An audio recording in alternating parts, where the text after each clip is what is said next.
The Fire Within, Krista Lacy. We're now on page 328, maintaining the link.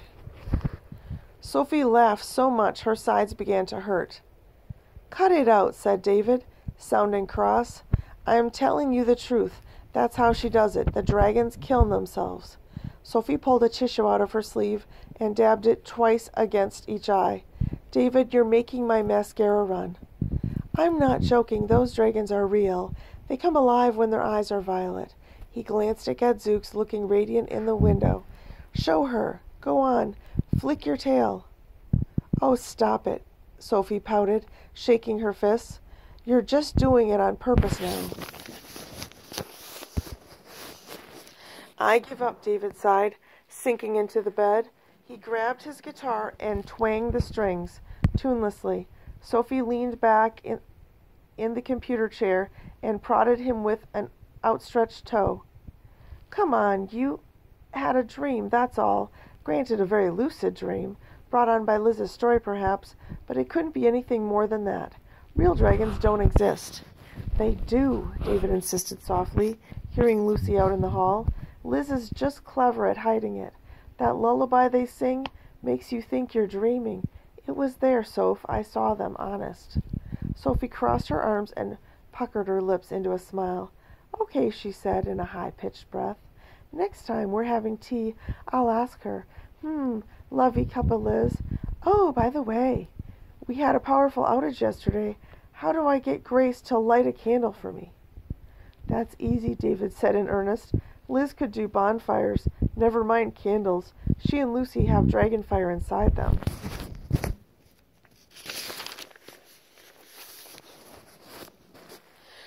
Sophie clapped a hand across her face. "And how did you figure that out?" A shout from the kitchen stopped David's reply. "Lucy, hurry up.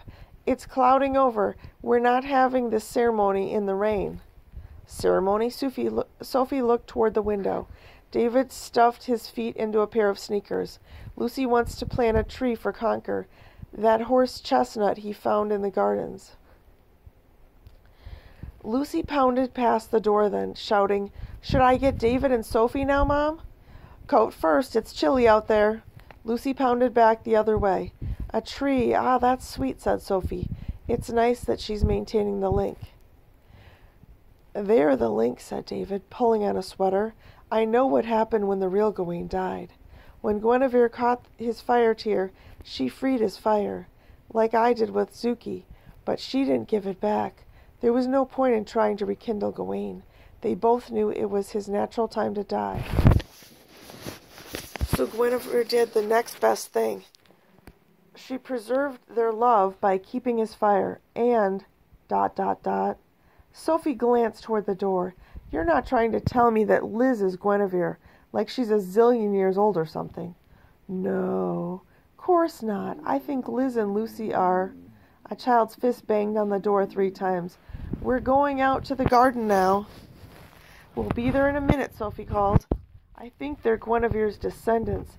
I suspect Guinevere had a kid somehow and called it Gwendolyn. That's why Lucy's dragon looks like her. Bet you any money I'm right. Both of them have got Gawain's fire. I wonder what it's like, being human with a dragon's spark inside you." "Like severe indigestion, probably," said Sophie. She stood up, gathering her hair into a scrunchie. "You know, you are really good at this. You should do it for a living.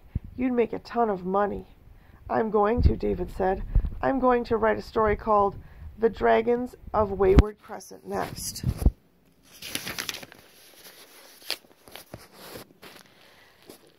"That Gwilliana woman going to be in it? There's something very fishy about her. I want to know what she does with those dragon scales." Just then the door clicked open and a hand launched Bonington into the room. "Go on, go get them." Bonington yattered something catty and sprang onto the blanket, yowling and fussing. Sophie picked him up and nuzzled his head. "Don't go prowling in the dragon's den, Bonnie. Gruffin might scorch your ears and whiskers." "He's in on it," said David. "He doesn't care." Sophie laughed and put Bonington down. "Don't listen to him, Bonnie. He's nuts. Now, how cold is it? Should I wear my coat?"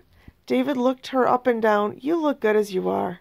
Sophie licked her thumb and rubbed a few cat hairs off her top. David, we're planting a tree, not going out to dinner.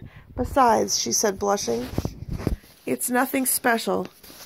She was wearing a plain black t-shirt with a silver motif and matching black pants.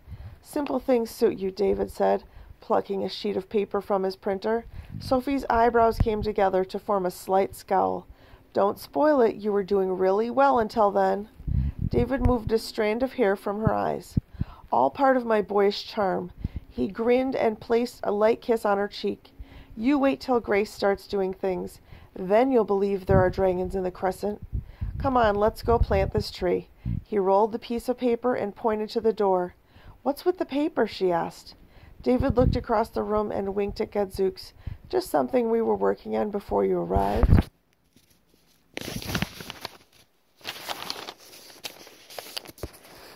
Now we are on page 334, The Tree for Conker.